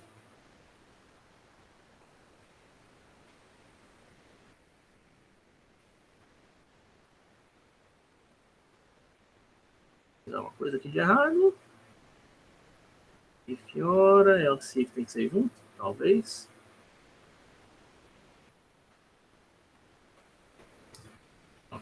Deu boa noite. O que deu boa noite? Aqui tá errado. Despiora. Acho que é porque despiora deve estar como texto ainda, né? Está convertendo para texto, está dando 16. 16 é menor do que 18. Então a gente tem que colocar talvez o str. Vou colocar aqui com outro comando. Hora igual a str to num. Hora, para converter para texto. A número, né? Boa tarde, agora sim, né? Certo? Boa tarde corretamente. Ele está pegando a hora, né? Executando o meu programa e está dando boa tarde, tá? Aqui Deus estava dando erro porque ele estava fazendo como texto, né? Não sei se eu já mostrei isso para vocês, mas se você pega, por exemplo, ali ó, o hora, aí o hora mais zero, o que ele está vendo? Ele está vendo 49,54, tá? Se isso aqui tiver como, se você estiver vendo como o texto interpretado como número, é assim que ele faz, tá? Então ele está vendo 49, é 49, por isso que ele estava dando boa noite, tá? Para ter certeza que ele está sendo interpretado como um número, você tem que usar essa funçãozinha aqui, o str to num, tá? Então, o que eu fiz? Eu peguei a hora atual, aqui captura a hora atual, a data e hora atual, né? Segundo o relógio do computador, tá?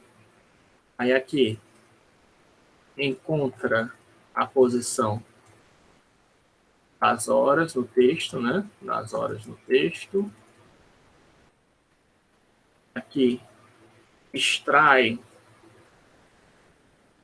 do texto as horas.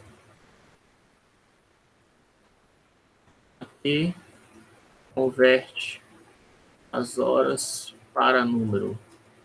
Isso aqui que eu estou fazendo não é também à toa, também é para vocês poderem, quando vocês forem fazer programinhas para mim, tá? Do trabalho que eu vou passar para vocês, eu quero que vocês façam isso, tá?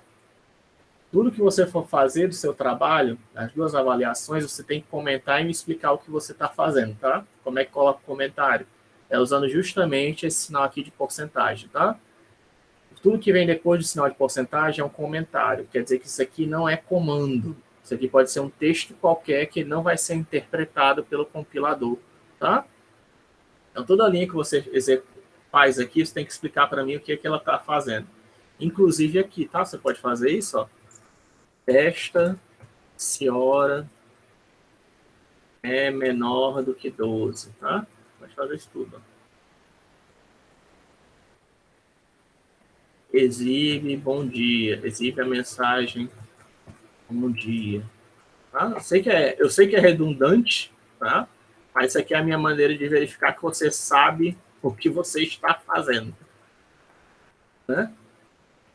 Eu sei que dá para encontrar menor do que 18 e maior do que 12. Né? Exibe mensagem boa tarde. Caso hora seja maior que 18, exibe mensagem boa noite. E aqui termina o escopo do if. Tá? Isso aqui ó, são 3 escopos que tem aqui. Ó. O primeiro escopo está exibindo bom dia, o segundo escopo está exibindo boa tarde, e o terceiro escopo diz, né? O que marca o início do primeiro escopo é o if, né? Fazendo um teste. Aí o final desse primeiro escopo pode ser tanto um else if ou um else, tá? Aí pode ser um else if, pode ser um else, como também pode ser um end, né? Que marca o início desse primeiro escopo. Para o segundo, o else if, né?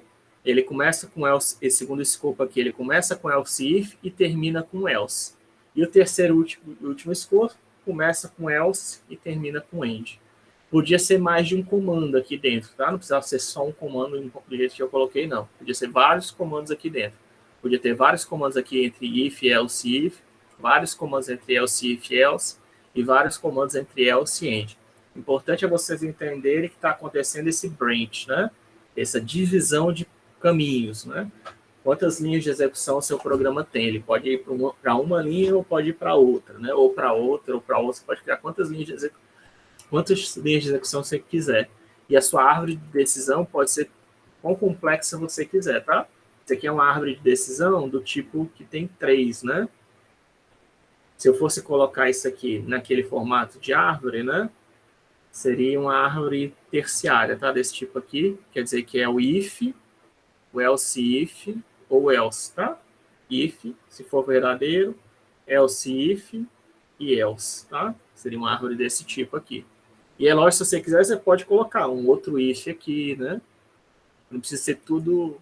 Se você quiser, eu posso colocar um if aqui dentro, né? Ó. Eu posso colocar um for aqui dentro, tá? Pode ficar quão complexo você quiser o seu programa, dependendo dos testes que você quer fazer. O preferido, né, do MATLAB e do Octave, né, quando você quer fazer um teste, é fazer exatamente desse jeito que eu fiz, tá? Você fazer a comparação desse jeito, ó. Find date igual. Desse jeito aqui, você já tá... Esse aqui é o jeito preferido de fazer, tá? Que é uma operação... Todos os operadores relacionais, você não precisa colocar ponto, tá? Na frente, apesar dos operadores aritméticos, você tem que colocar aquele ponto para fazer uma operação elemento a elemento. No caso dos operadores relacionais, você não precisa, tá? Ele já vai fazer esse teste com todo mundo que está dentro. Inclusive, eu poderia fazer, ó, data maior do que 2, tá vendo? Ó? Aí ele vai verificar se tem algum caractere aqui maior do que 2, né? E não todo mundo é maior do que 2, né? No caso, porque ele está convertendo para número. Mas, deixa eu ver aqui, maior do que... Aqui no caso a gente viu que é 49, né? Então, vou colocar 50. Já vai aparecer alguns zeros aqui, né? Ó. Certo? Ele está convertendo o texto, né? Lembrando aqui quem é data. Ele está convertendo esse texto aqui para número, né? E aí tá vendo quem desses números são maiores do que 50 lá na tabela ASCII, tá? Aí quem é maior do que 50 lá na tabela ASCII tá dando 1, né?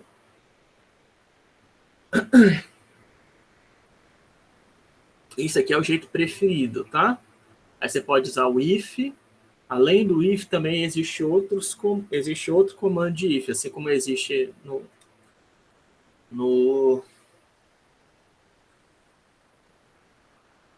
no caso da registro de repetição, também existe o switch, tá?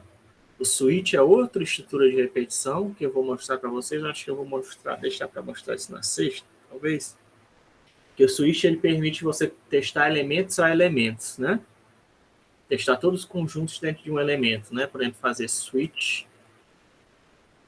Já tem hora aqui, a hora já está aqui, tá? Eu posso fazer um switch hora, aí colocar para cada hora um valor diferente. Case 1, sei lá.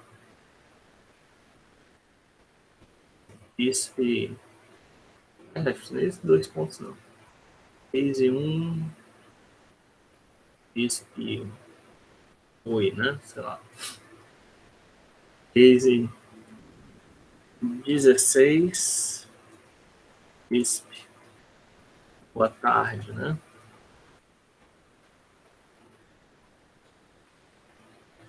Case default. ISP adeus. Int. Tá? Case default não é case default, né? Acho que não precisava colocar case default. Perdão. Vamos lá aqui de novo. Switch hora. Case 16. DISP. Bom dia, porque tem linguagem de programação que usa, tá? Não é case, já escrevi case de novo. Default. DISP. Adeus. End. Né? Certo? Nesse caso aqui, ele vai testar se a hora, se é igual a 16, ele vai dar bom dia, senão ele exibe adeus, tá? Isso aqui é switch, né? O default quer dizer o quê? Que eu posso fazer vários testes aqui, tá? Case é para valores individuais, tá? Que a gente usa. Pode fazer quantos cases você quiser, caso isso, caso aquilo. Para você não ter que fazer esses if, else, if, else, if, else, if, else, ok? Você pode fazer cases, tá? Dentro do switch, que o switch começa com esse switch, o nome de uma variável e termina com end. Você pode criar vários cases aqui que definem escopos diferentes do que vai ser feito. E tem um case default. Default, isso aqui vem do inglês não, vem do francês, que quer dizer padrão, tá? Quer dizer, se não for igual a nada do que ele já conhece, dos casos que ele conhece, execute o adeus, né? No caso aqui, exibe a mensagem de adeus. Sendo que aqui o hora, não sei se o hora está no formato numérico. Ah, não, está no formato de texto, né? Por isso que deu problema. Mas a gente vai ver isso depois. Então tem o switch, tem o case, tem o switch, tem o if, aí tem o if else, tem o if sem end, tem mais algum? Seja relevante.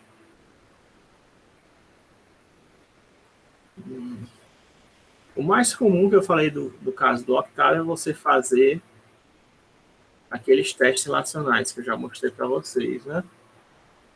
Você pegar, por exemplo, uma matriz, né, DISP, que de novo a nossa A, né? Eu acho que a já está salva lá, né? Não. Aqui o range N3/4, né? Você pegar, só comparar, né? Direto, ó, quais são os caras maiores do que zero, né? Ele já retorna a matriz. E aí você pode usar isso aqui como índice já, ó, os valores booleanos como índice, tá? Para pegar só os valores numa distribuição normal, né? Que são maiores do que zero, tá? O que eu fiz errado? A maior do que zero, pronto, deu certo. Tá? Igual aqui, que RandN, né? Eu usei aqui para criar RandN, né?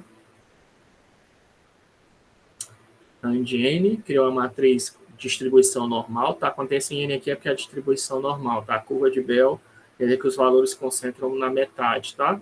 Só que aqui varia não é de -1 a 1, não. Não sei que é de -1 a 1, mas eu acho que tá, não sei qual o mínimo, o máximo, teria que dar um help aqui para ter certeza. Help A, help RandN, né? Se lembrando do help, que eu já falei para vocês, ele dá a explicação para a gente da função, o help dela, né? Porque ele não diz que é o valor mínimo e máximo. Só diz que é matriz distribuída na variância 1, né? Variância 1 é para ser, né? -1 a 1, mas enfim. Parte centralizada em 0, né? Enfim, aí pegando só quem são os elementos negativos, positivos, ele vai retornar essa matriz, e eu posso usar essa matriz booleana como entrada para outras, tá? Isso aqui evita que você tenha que usar o if, tá? Você fazer algum teste booleano, algum teste relacional, qualquer teste relacional pode ser feito aqui, tá? Não precisa ser A maior que zero. Você podia usar até o isMember, tá? Por exemplo. Se a gente fizer aqui A igual a mais que 5, por exemplo, para vocês terem ideia do que eu estou falando, né? Matriz mágica 5, 5, né? Eu posso fazer, ó, A isMember A de o quê? De 1 a 10, né? Certo? O que ele fez aqui, ó? Dentro desse conjunto, que tem elementos de 1 a 10, né? Aqui é um conjunto, né, vetorial, tem 1 a 10, isso aqui é a nossa matriz mágica, né, 5/5, que o somatório sempre dá 65, né, linhas, colunas ou qualquer diagonais, e aí ele está vendo quais desses elementos aqui pertencem a 1 a 10, né, para esse 2, o 9, 3, né, o 13 não pertence, e aqui ó, ele me retorna só os valores, ó, que estão dentro do conjunto, né? Ó. Nem importa quais são os índices dele, não. Né? Ele só está... Quando eu estou usando aqui o isMember, como o isMember faz um teste relacional, quer dizer que retorna 0 ou 1, verdadeiro ou falso, eu posso usar isso como índice para acessar os elementos de outro conjunto. Tá? Pode ser o próprio conjunto A, mas podia ser um conjunto diferente também. Tá? Não necessariamente precisa ser o A. Desde que tenha as mesmas dimensões. Tá? Por exemplo, aqui o A, ele é o quê? O size do A é uma matriz 5/5, né? Eu poderia usar qualquer matriz 5/5 aqui para acessar baseado nos índices de A, tá? É desse jeito que a gente evita usar if, tá? Então, mais comum é você encontrar esse tipo de coisa aqui, em código de Octave ou MATLAB, o pessoal fazendo esse daqui. E aí você faz é como se você estivesse criando um filtro, né? Tá? Para os elementos que você quer dentro de um conjunto ou de uma matriz, né? De uma matriz qualquer, já que a matriz é o default. Ou então uma célula, fala conjunto, porque também tem células e estruturas que a gente vai ver, né, no futuro. Deixa eu ver aqui outra coisa que a gente possa ver. Falei do if. Sim, os operadores lógicos, né? Eu não falei dos operadores lógicos. Isso daqui a gente fez o if, né, baseado só em um teste, né?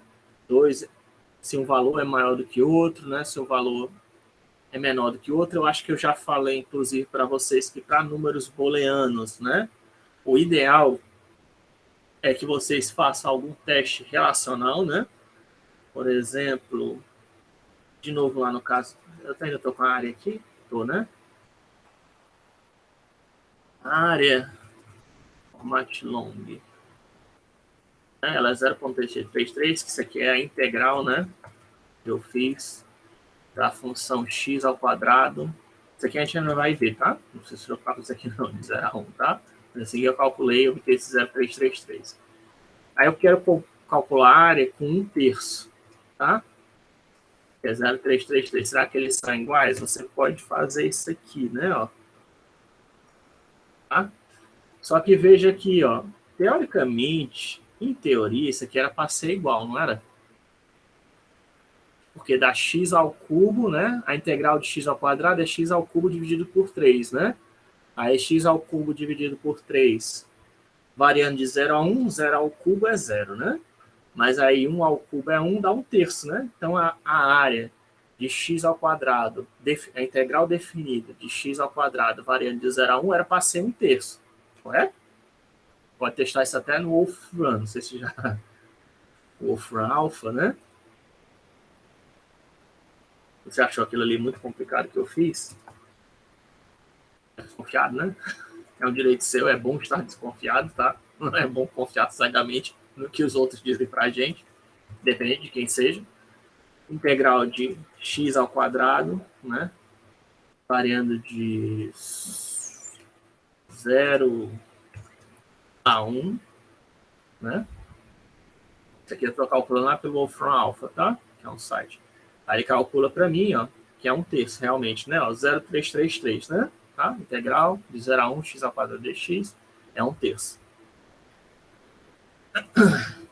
Só que aí, quando eu comparo, ó, um terço com área, dá zero. Ué, como assim deu zero? Zero é falso, né? Usei o operador de igualdade correto, né? Só que eu estou comparando a integral, né, de x ao quadrado variando de 0 a 1. O que é? Né? Qual o bug que está dando aqui? Se lembre, né? Que a gente falou de doubles, eles só armazenam 15 dígitos, né? 15 dígitos significativos, né? Em decimal, né? E isso aí quer dizer o quê? Quando ele tenta armazenar uma dízima periódica infinita, no caso de 0,33333, ele não consegue, né? Ele vai ter que fazer um corte em binário em algum momento. E aí não vai dar o número exato, né? Essa aproximação que ele faz, ainda tem isso, né? Você pode até pensar, não, mas a aproximação que ele faz deve ser igual nos dois casos, não é? Não era para ser igual? Porque os dois não vai dar um terço. Não é para ser igual, tá? Porque ele está aproximando de um terço. Tanto aqui, né, nesse caso de integral, ele está aproximando de um terço, ele está se aproximando de um terço por um método diferente do que 1 dividido por 3. E como eles estão usando métodos diferentes para se aproximar do número, aquele lixozinho que fica lá próximo do 15º, 16º dígito, não é igual para os dois, tá? E aí, como não é igual para os dois, dá diferença. E aí, como é que eu faço? Sempre que você quer comparar números de ponto flutuante, eu acho que eu já falei isso, mas é bom repetir de qualquer jeito, você faz o quê? Ó? Você faz o ABS é módulo, tá? ABS, do módulo do valor menos o valor que você está querendo comparar, certo? E aí a gente vê que tem realmente uma diferença, ó, de 5,55, 10 elevado a menos de 17, né? Ó, que é menor do que a minha precisão da máquina, né? Ó, a precisão da minha máquina é 2,2, 10 elevado a menos 16, né? Ó. Então encontrou um erro, mas é um erro menor do que a precisão da minha máquina, tá? Pode ser próximo, tá? Não precisa ser exatamente, não precisa ser menor, não. Pode ser 16, às vezes pode ser 15. Depende do método usado para fazer a aproximação, tá? Mas eu tenho certeza que o método usado para fazer divisão não é o mesmo método usado para fazer integral, tá? Porque o integral é um produto escalar, né? Infinito. Então você não é o mesmo cálculo que ele faz. Como não é o mesmo cálculo, o lixo, ó, que ele encontra dá diferente. Então o que você faria? Para você comparasse dois métodos, dois valores são iguais, você faria ABS área menos o valor que você está querendo comparar, se ele é menor do que EPS. Tá? É um jeito, né, de fazer isso. Aí você pode dizer DISP, números iguais. O acento está desligado porque eu estou usando o teclado. Peraí, escrevi errado ali, end. Números iguais, end, números iguais, tá? Deu certinho, quer dizer que você quer. E pode até não precisar usar o if, né? O if é só para poder exibir uma mensagem, né? Mas se eu fizesse desse jeito aqui, ó, ele já mostraria 1, né? Em vez de dar o 0, tá certo? Porque agora eu estou fazendo o teste correto, né? Estou pegando a área que foi calculada como integral aproximado, né? De x ao quadrado, definida no espaço 0, intervalo 0 e 1, né? Menos um terço, né? De menor que a precisão da máquina. Eu recomendo que vocês tentem fazer o teste nesse formato, tá? Se EPS tiver dando erro, aí você pode tentar colocar o quê? 2 EPS, tá? 3 vezes EPS, né? Colocar alguma variação do EPS, mas tente fazer baseado no EPS. Em outras linguagens, o pessoal às vezes, se você está querendo um erro muito, se você não se importa, né, com a precisão, você ainda pode fazer isso aqui, tá? Isso aqui também dá certo. 10 a menos 5, né? Isso aqui vale até para single, né? Porque single, que é um outro tipo de ponto flutuante, você tem que fazer o cache, né? Tá? Desse jeito aqui. O single ele é um número menor, ele não ocupa tanto espaço. Se a gente der o RUS, x igual a single, 2, tá? E eu dou um RUS, a gente vê aqui, ó, que... Cadê? Eu não sei qual foi. Ok, X, né? O X ele só ocupa 4 bytes, tá vendo? Em vez de usar os 8 bytes do double, o 5 só ocupa 4 bytes.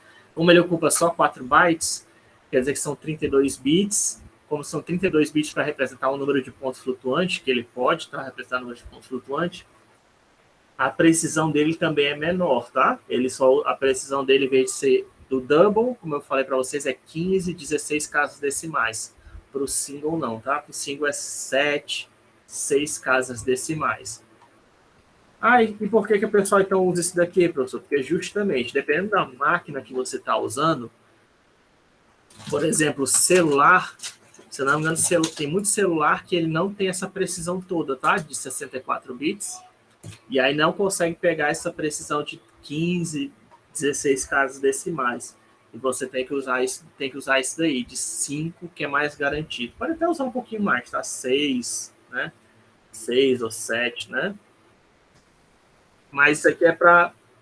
Isso aí depende do dispositivo, tá? Que você está usando. Se você estivesse usando, por exemplo, Arduino, ou então estiver usando uma Raspberry, provavelmente é melhor você usar isso daqui, tá? Mesmo que a sua máquina, porque quando você usa um Raspberry é uma placazinha que você conecta via USB, tá? Para fazer programação, algum tipo de robótica, né, que você queira, para controlar algum equipamento de informática, seja qual for, pode ser até um cafeteiro, né?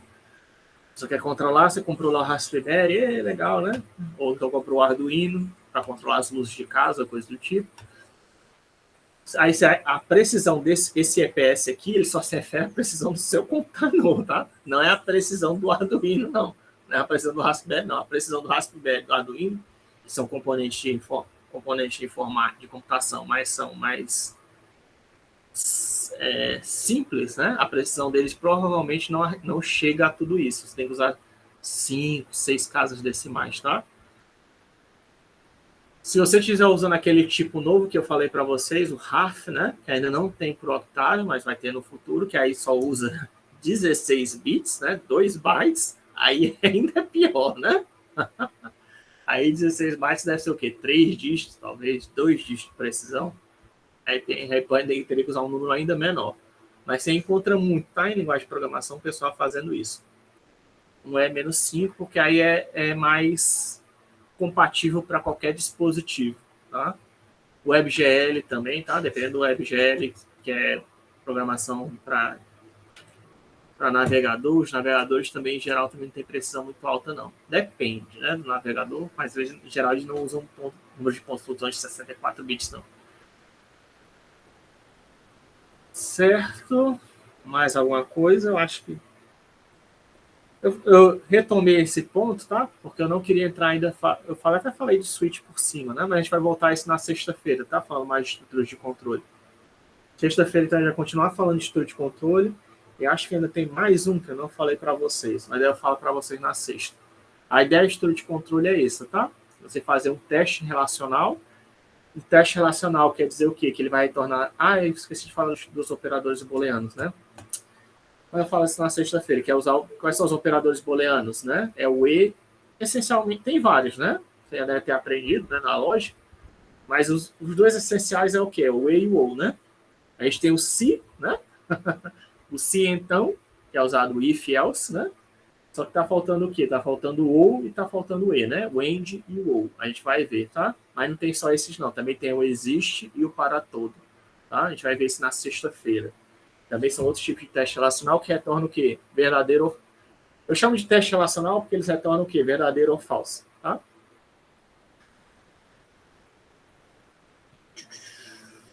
Que nem o is, né? Aquelas funções do is que a gente vê hoje, né? Só colocar is e apertar tab, que você vê todos eles, né? O mais comum que eu uso, vejo o pessoal usando, é o isPrime, né? É um testezinho bem simples, né? Para ver se o número é primo, ó. isPrime 7, 7 é primo, né? 6 não é primo. Você podia fazer isso para qualquer número, tá? isPrime, ele já te disse, o número é primo ou não, né? Sendo que esse teste aqui, ele não é probabilístico, tá? O isPrime que ele está usando é teste determinístico, tá? Dependendo do número que você quiser usar para verificar se é primo, só avisando logo, pode ficar pesado, tá? pode ser pesado. É aquela mesma história. O Octave, ele permite... O Octave, como é uma linguagem matemática, ele permite fazer uma opção de testes avançados, tá? Só que alguns desses testes, calcular quantos os dígitos de π, calcular os dígitos de Euler também, né? Você pode calcular os dígitos de Euler e de várias outras constantes, né? Só que dependendo da quantidade de casas decimais que você quer, ou então dos testes que você quer fazer para ver se o número é primo, se o número faz parte de determinadas classes, pode demorar, tá? E aí, se estiver demorando demais, Ctrl C, né? Lembrando. A gente continua falando disso na sexta-feira. Eu vou falar dos operadores relacionais. Os operadores lógicos, perdão. Os operadores lógicos, e tem mais um... Voltar a falar do switch, e vou falar de mais um jeito de fazer testes. A gente não viu todos os testes ainda possíveis. Vou agora fazer a chamada para a gravação. Gravação. Ele tá brigando com quem?